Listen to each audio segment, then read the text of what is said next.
Res publica is a Latin phrase, loosely meaning public affair. It is the root of the word republic, and the word commonwealth has traditionally been used as a synonym for it. However, translations vary widely according to the context. Our uses a nominative singular Latin noun for a substantive or concrete thing, as opposed to spes, which means something unreal or ethereal, and publica is an attributive adjective meaning of an, or pertaining to the state or the public. Hence a literal translation is the public thing, affair. In ancient Rome, public property res publica usually is something held in common by many people. For instance, a park or garden in the city of Rome could either be private property, or managed by the state, in which case it would be part of the res publica. The state or commonwealth taking everything together that is of public interest leads to the connotation that the res publica in general equals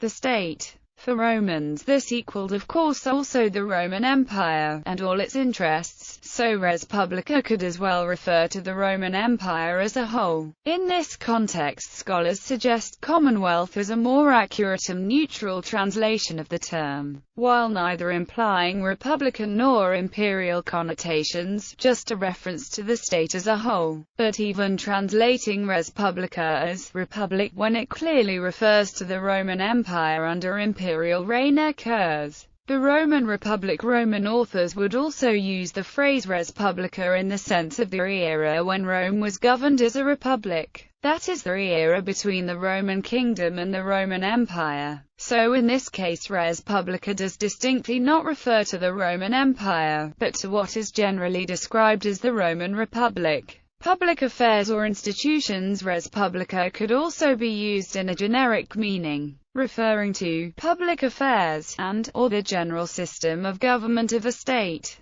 In this usage, res publica translated the Greek concept politia. Also, for a Roman politician engaging himself in the res publica, a translation can often be the even more generic, being occupied in politics. Other uses, even when limited to its political connotations. The meanings of the term res publica in ancient Rome are diverse and multi-layered, and differing from the Greek politia in many ways. However, it is also the customary Latin translation of politia. The modern name of Plato's The Republic comes from this usage. In some contexts the state organization system, meaning of res publica, derives into something like constitution, although constitution, properly speaking, is a much more modern concept. Ancient Romans would use the expression 12 tables instead of res publica when referring to their constitution at the time of the Republic, and their inalterable laws installed by the divine Augustus, for their equivalent of a constitution in the era of the early empire. After the Roman Empire collapsed in the West, the idea of res publica disappeared, as foreign to the barbarians of the migrations period. Whenever Gregory of Tours refers to res publica, it is the Eastern Empire of which he is speaking. Quotations. The translations of the quotations below are copied without alteration from existing non-copyrighted material. Other translations might differ, but they all serve to illustrate the many aspects of the res publica concept in ancient Rome. The Latin original texts are given concurrently with the translations, in order to show that only the context of the text allows to interpret the res publica concept in each instance.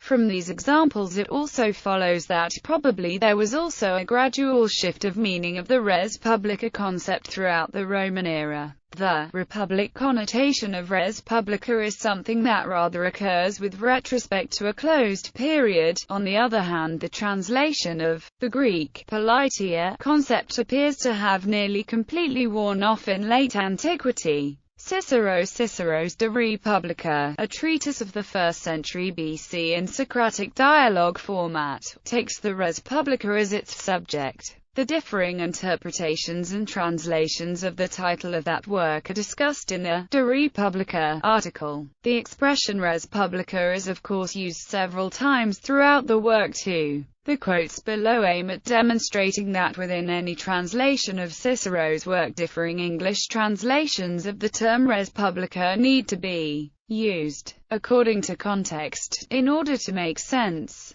The quotes are taken from the Latin text at the Latin Library, from C. D. Young's translation at Gutenberg.org and from Francis Barham's translation at the Online Library of Liberty. When Cicero refers to the Greek authors, when pointing at the Roman context, the translation shows that the meaning of res publica can differ even within the same paragraph. Pliny the Elder, when Pliny dedicates his Naturalis Historiae to his friend Emperor Vespasian in the 1st century, he uses the word res publica. When under an emperor, that is Vespasian or his predecessors, Pliny was not talking about the Roman Republic, but used commonwealth, republic, in the meaning of the state. Of course, the ambiguity of Rome still considering itself formally, or just pro forma, a republic throughout the era of the Principate, when a monarchic rule had already de facto been established, adds to the complexity of translating res publica in this context.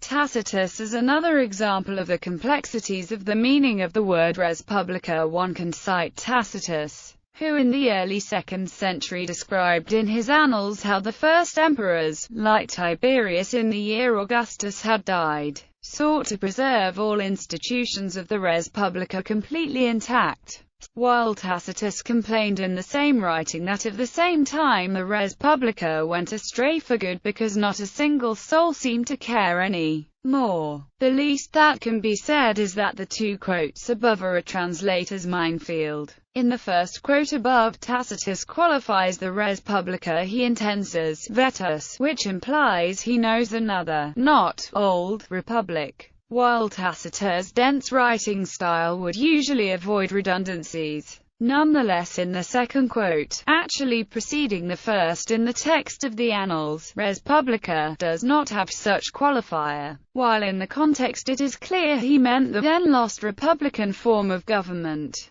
Imperandi, lit. To command, is translated as being emperor, while the emperor concept was usually indicated as princeps by Tacitus. Tribunician potestas is translated as title of tribune, while the tribunician potestas is more about exercising the power of a tribune without actually being a tribune, and had been an invention of Caesar Augustus. Nonetheless, it can only be admired in Tacitus how, with some judicially chosen words, he most poignantly, and to the point, describes the transition from remnants of the Republic to actual imperial reign, already established in the minds of people. In his book Germania, Tacitus also uses res publica in the context of the Germanic, barbarian society. Here the word is used to convey the generic meaning of public affair, or the commonwealth, without the Roman connotations of republicanism. This is illustrated in the following text.